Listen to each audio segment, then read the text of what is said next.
This morning we're launching a new series called Today's Real Heroes. Our national correspondent Natalie Morales is here with an unforgettable pair. Natalie? And it's a story you have to see to believe. Our real heroes today are Dick and Rick Hoyt, better known as Team Hoyt. And if you haven't heard of them yet, be prepared. They're almost legends in their own right, and you'll see right now why they are heroes to so many.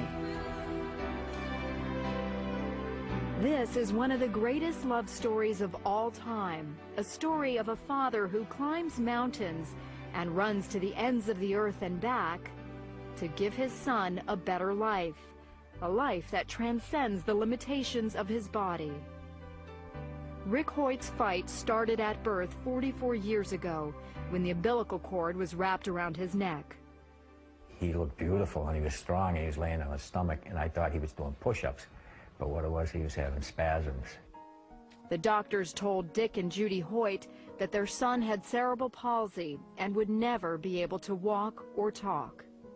They said, forget Rick, put him away, put him in an institution. He's going to be nothing but a vegetable for the rest of his life. And we said, no, we're not going to put Rick away. We're going to bring Rick home and bring him up like any other child. So when the Hoyt family went to the beach for a swim, Rick went too. He'd sink down to the bottom and he'd look up and start laughing. He played street hockey. We'd just get a stick and push him in a chair and hold the stick for him. We did everything with him that we did with the other two boys. And Rick responded. And you look in his eyes, and he was looking right at you, and you could tell that he understood everything that you're talking about. But it wasn't until he was 12 when Rick found his voice, called the Hope Machine, a computer system created by a team of Tufts engineers. Hopefully people will look at me as an intelligent person and look past my disabilities. He could tell us exactly what he wanted, how he felt, you know, where he wanted to go. And it got him to go to school, and he got to be able to talk to a lot of other people. It was at high school where Rick first learned of a 5-mile charity road race for a paralyzed teenager. And he said, Dad, I have to do something for him. I want to let him know that life goes on. For Dick, who wasn't a runner, it was a call to action as a father. Rick told me, he said, Dad, when I'm running, it feels like my disability disappears. And that was all Dick needed to hear. Now, at the age of 66 and 44, Dick and Rick have run 950 races, 60 marathons, including their 25th Boston Marathon this year. They even started doing triathlons, competing in 6 Ironmans, the ultimate test of strength and endurance. All the way, Dick pulls, pushes, and carries Rick's 110-pound frame over the course of the 2.4-mile swim, 112-mile bike ride, and 26.2-mile run. So on this day, we're going for a leisurely stroll. This is a slower pace than you two normally go, right? Oh, this is a nice pace, too. It's a good break. But they don't slow down for long. As long as we're still having fun, we're enjoying it, and we're healthy, we're going to continue doing it. But it's Rick's achievements on the sidelines that are most awe-inspiring. I may be disabled, but I live a very fulfilling life.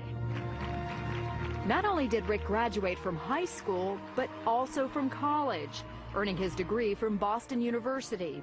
And he now lives in his own apartment. I have shown to disabled people that they don't have to sit back and watch the world go by. They too can go to school, get a job, and be included in everyday life. The Hoyt's motto is simply, you can. And they've made so many believe anything is possible. He's competing in road races, competing in triathlons. And all of a sudden, all of these videos are popping up on us, and people are emailing them around the world, and it's just a great feeling.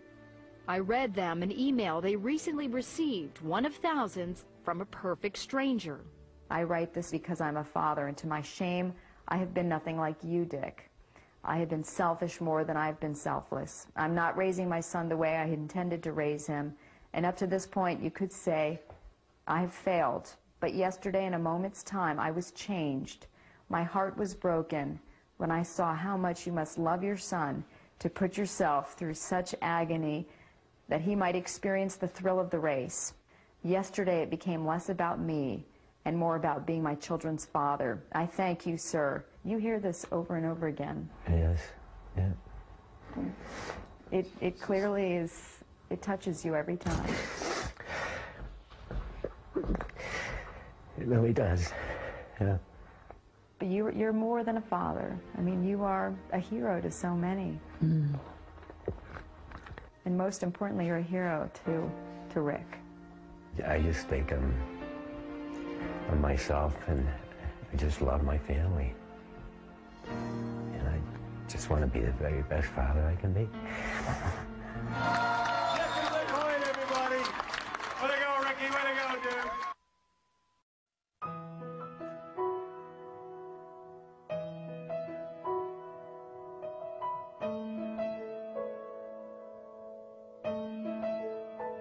I can only imagine what it will be like when I walk by your side.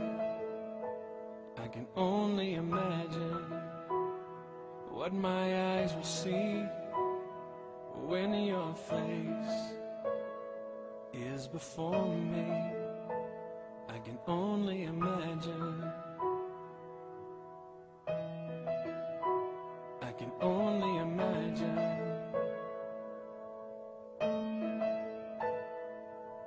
Surrounded by your glory, wonder will my heart feel? Will I dance for you, Jesus? Or in awe of you be still? Will I stand in your presence? To my knees will I fall? Will I sing hallelujah? Will I be able to speak at all? I can only imagine. I can only imagine. I can only imagine when that day comes, when I find myself standing in the sun. I can only imagine when all I would do is forever, forever worship you. I can only imagine. I can only imagine. Surrounded by your glory, wonder will my heart feel? Will I dance for you, Jesus? Or in awe of you be still? Will I stand in your presence? To my knees will I fall? Will I sing hallelujah? Will I be able to speak at all? I can only imagine. Yeah, I can only imagine. Yeah, surrounded by your glory, wonder will my heart feel? Will I dance for you, Jesus? Or in awe of you be still? Will I stand in your presence? Or to my knees will I fall? Will I sing hallelujah? Will I be able to speak at all? I can only imagine.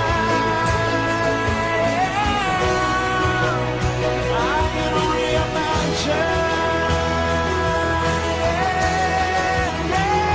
can only imagine. I can only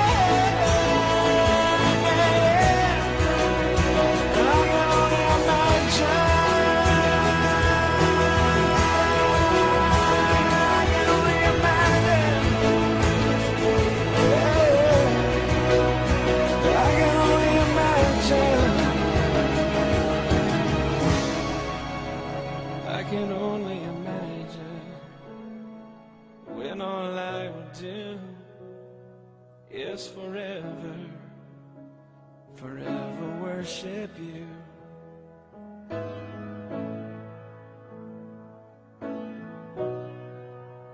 I can only imagine.